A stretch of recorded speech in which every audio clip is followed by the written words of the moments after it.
because of the people. The people are more open-minded. The people are a bit kinder,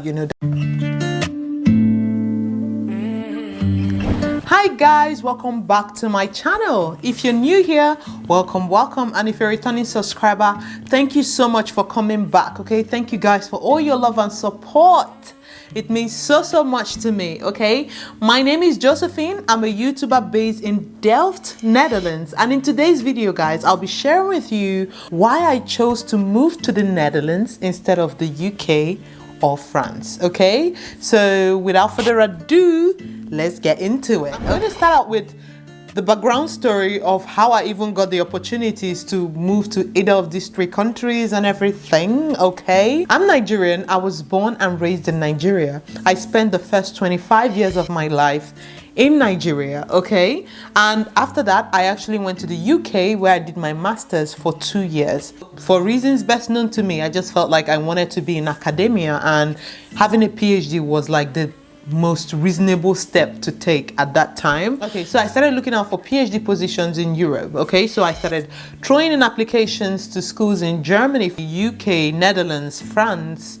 I think these were the 4 major countries that I focused on, and by April I already had like 3 PhD offers at my table. So I had one from a UK university, I had one from a French university, and I had one from a Dutch university. Okay, so I had to choose which countries to go to. Okay, so guys, I'm going to share with you a few factors that I considered and how I kind of just placed these factors together and made the decision to come to the Netherlands. Okay, so the first factor that I considered was the quality of life and stability and economic stability. Now this was particularly important to me because when I got the PhD positions, I was going to be moving to a country with my husband. We knew that wherever we were moving to, we were going to stay there for a longer period of time, and we were most likely going to raise our families there. But when it came to ranking for the countries with the best quality of life,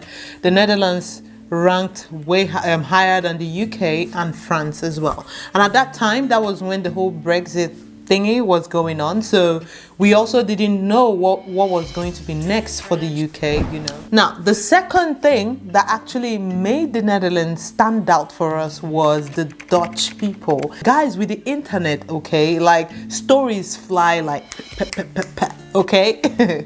And at that point, we actually wanted to know more about the people, how we are. Guys, I'm gonna keep it real here, okay? We are blacks, okay? We are Africans, we are Nigerians, okay? We just didn't want to go to a place where we would have to deal with stereotypes and racism and dealing with people who I don't know how to put it, but you get what I mean, right? Okay? We just didn't want to be in a country where we didn't feel accepted.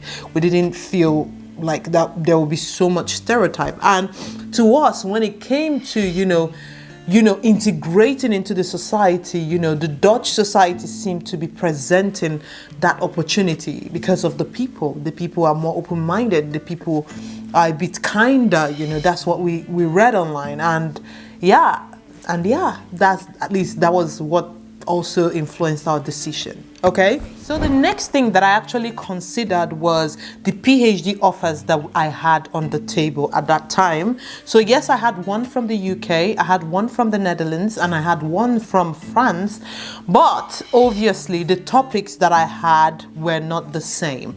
So to be honest, if I'm going to keep it real, when it came to the topic of the PhD, actually the most interesting, or the one that I was most drawn to, was the one in the UK. That's the funny thing, okay? The one here in the Netherlands was pretty much a newer topic to me. Like, it was going to be me having to learn more, go a bit more outside of my comfort zone. The topic that I had in the UK actually seemed to be better. But okay, the UK had this British hammer, okay, coming for me, okay? So even though the PhD topic was interesting, was really great, the way the PhD program is being run in the UK wasn't that great in comparison to the Netherlands and France, okay? So at that time, PhDs in the UK were not considered employees of the university. So you're considered a PhD student, right? So even if you get like a PhD opportunity, like the one that I got was going to pay me a stipend. That's what it's called, a stipend. And the stipend then was about £14,000 per year. And even though, yeah, that was like a cool cash coming in, but in comparison to how the PhD position was run in the Netherlands and in France, and in comparison to what I would be earning and the perks of the PhD programs in the Netherlands and in France, it was just not it. Okay, it was just not it was just not comparable. Okay, take for instance in the Netherlands, PhDs are considered, a lot of times PhDs are considered employees of the university. One major advantage of being considered an employee or an expert here in the Netherlands is that I can benefit from the CAO. What it means in English, I think, is collective labor agreement. So that means that I get benefits that employees or experts have. First of all, I was even given a relocation allowance to move to the Netherlands. Second, I'm entitled to maternity leaves and all the perks that employees get here in the Netherlands.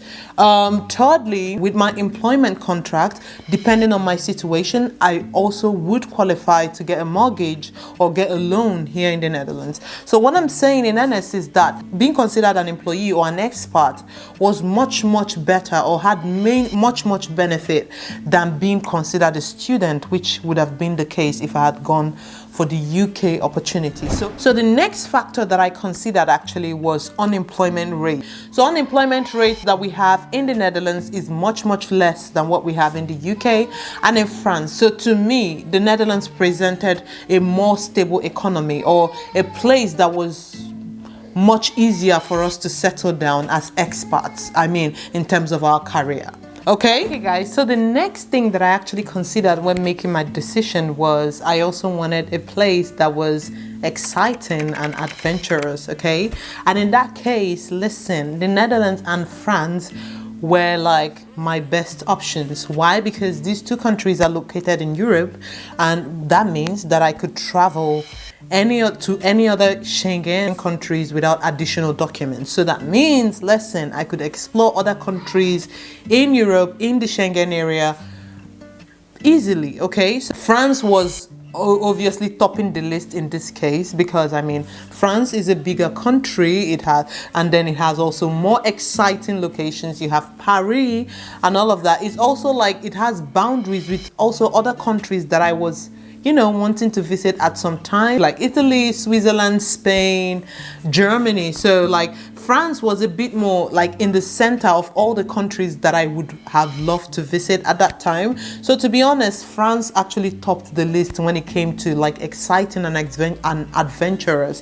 But the reason why I didn't go for France was that even though France topped the list in this point, the Netherlands already topped the list in every other point that I considered. So yeah, these are the things that I considered when I was making my decision. One thing that I would like to say is that I am so glad that I made the decision to come to the Netherlands, and to be honest, I have not regretted that decision. No, I have not regretted that decision up until this day.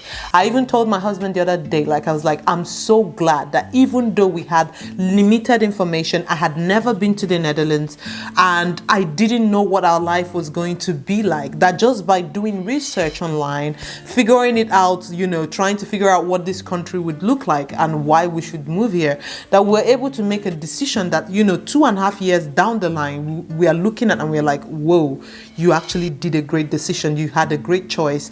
And I'm super glad that I was able to do that. And I want to put it out there that yes, even though the Netherlands ticked a lot of boxes for us, we still had our reservations. First of all, we had never been to the Netherlands, so I didn't know what to expect.